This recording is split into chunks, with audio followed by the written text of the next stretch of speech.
let me just say this, okay? Philadelphia won. That's great. Super excited about Philadelphia winning. Obviously, a win is a win. You go 9-1. You get one step closer to winning the division, one step closer to having the number one seed. And a loss in that scenario where the offense struggled mightily during large swaths of this game, the fact that Jalen Hurst was able to lead a game-winning, not field goal drive, touchdown drive is huge. But I still have some big concerns for Philadelphia. We can go through those one by one. First off, the good things. Linval Joseph and Ndamukong Suh. They were absolutely fantastic in this game. Linval Joseph and Ndamukong Suh might have won Philadelphia this game because Jonathan Taylor had some moments, but if Jonathan Taylor would have done 22 for $140, Philadelphia loses. Instead, Jonathan Taylor was 22 for 84, 3.8 yards per rush. You go back to what happened last week when it looked like it was 8 yards per rush for the Washington Commanders, even though it technically wasn't. It looked like it was 8 yards per rush. The fact they were able to sign these two guys, bring them in with zero football sea legs under them. Suh, Joseph not playing anything so far this year. Not only play that many snaps, but look that good. Team up for a sack. That was fantastic. That was the best part of what I saw today. Now, to get into the bad, let's just get straight to the bad. Philadelphia's not running the football as effective and often, especially early on in these football games. Philadelphia needs to 100% start running the football a little bit more early on in these games just to kind of calm things down. This is supposed to be a really good rushing football team. And sure, they had 33 carries for $141. 16 of those carries were Jalen Hurts. Now, it doesn't matter how you get your rushing yards, but I really feel like establishing Miles Sanders is a key to success, and it's going to be a massive recipe for success for Philadelphia in the postseason, especially if they're the 1 seed or the 2 seed or obviously in an NFC Championship game. The other big thing here when it comes to play calling is you have got to understand who your playmakers are. Not only does Devontae Smith and A.J. Brown need more targets with Dallas Goedert out, stop giving the football to Boston Scott and Kenny Gainwell on critical possessions and critical situations. The fact that Boston Scott had 3 straight carries on that final drive, or Kenny Gainwell the drive before had an absolutely useless run, doesn't make any sense. Sanders is your best running back. If you're not going to run him, then run Jalen Hurts. That's it. These guys can get touches, and I think you're totally fine with a lead or on first down or on a 2nd down and 1 to work Gainwell and Boston Scott into the situation. But don't give them serious touches during very important points of the game. Steichen needs to be better than that. He needs to go ahead and improve. The other thing we got to figure out is turnovers. I mean, at one point, we were historically like the best turnover ratio team through 7 or 8 games in NFL history. They were like plus 18. Now you go back to 4 turnovers last week, a couple of turnovers in the Texans game. You turn the football over in a critical situation with A.J. Brown, the strip sack after halftime when you basically gave a free possession back to the Colts. The turnover situation has got to improve. You don't turn the football over. You probably beat Washington last week, albeit very ugly and an ugly win, but you definitely win this football game, and it's not as close and as scary as a lot of people have thought. So there are things that need improvement, and maybe last week's win woke them up. Last week's loss woke them up. Maybe this win flips the switch back to where they were during that 8-0 stretch. Because I think a lot of Eagle fans expected Philadelphia, including myself, pedal to the metal, just absolutely kill the Indianapolis Colts today. The fact that they didn't, you got to hope, if you want to be a glass half full kind of guy, kind of opens them back up, wakes them back up, and gets Philadelphia in a much better mindset going forward as they march through a very tough stretch, as we talked about with the Packers and then the Titans and then the Giants. I mean, it's not going to be easy. It's a gauntlet next 3 weeks for Philadelphia.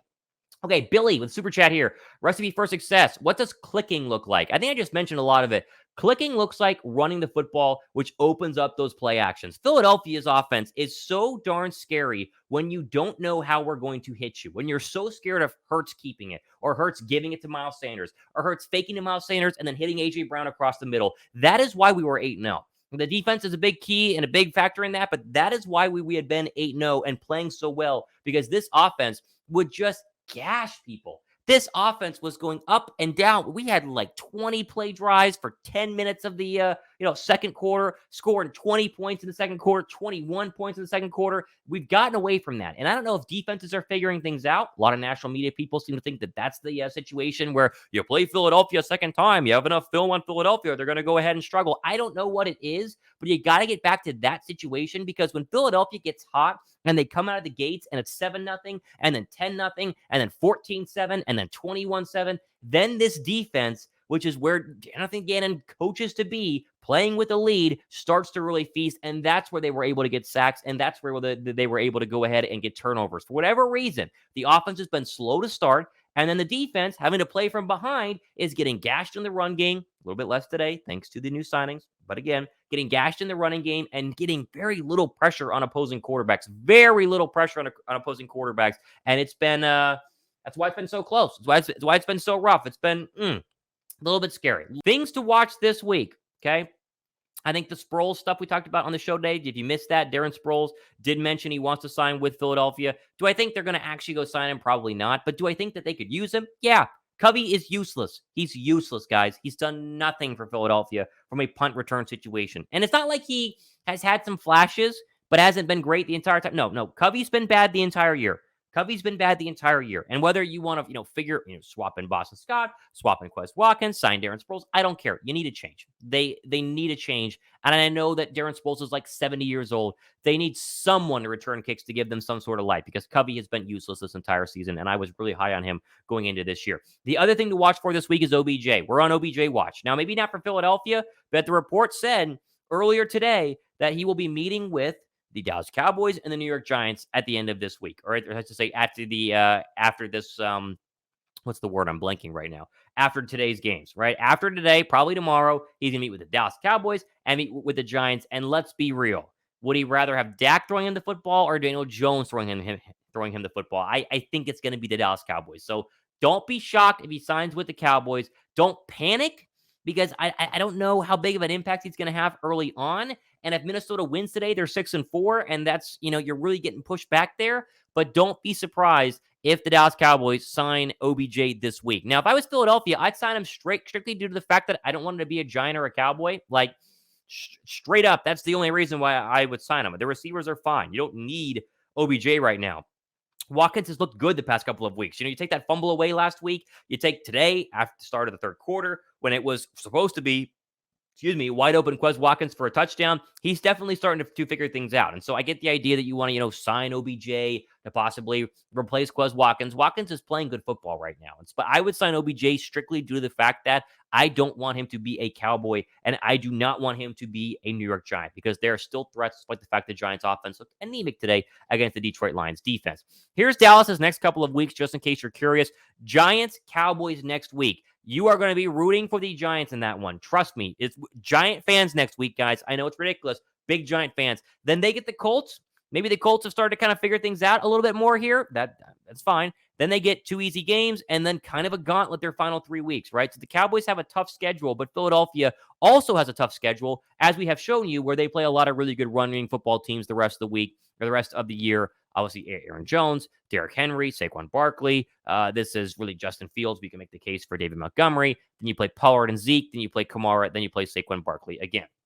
The other thing to watch for this week is possibly some tight end help. There's not a lot in the free agent market, right? I don't know if they want to give Tyree Jackson some more touches, if they want to elevate Cal Qatar from a 2 to a 1, because Stoll doesn't seem to be it, even though he's been the number 2 this week. There's the questions about Gronk, and obviously I talked about that in a show a couple of days ago. There's no reporting right now on Gronk actually coming back. That as I showed you in my show, I never make stuff up. I go straight to the source. There was a talking head on Jacob Media who mentioned that he would call Gronk, and so I talked about that.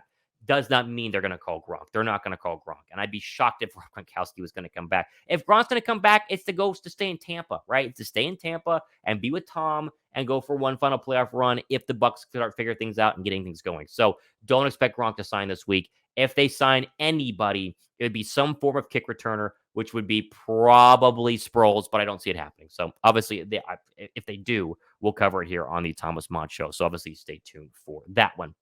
All right, we'll do a show tomorrow. I'll give you guys more updates on what's going on with the Philadelphia Eagles. Be sure to subscribe. And I might go live for Eagles-Packers next week. Maybe I just hang out the entire time. Eagles-Packers. You guys have fun with that?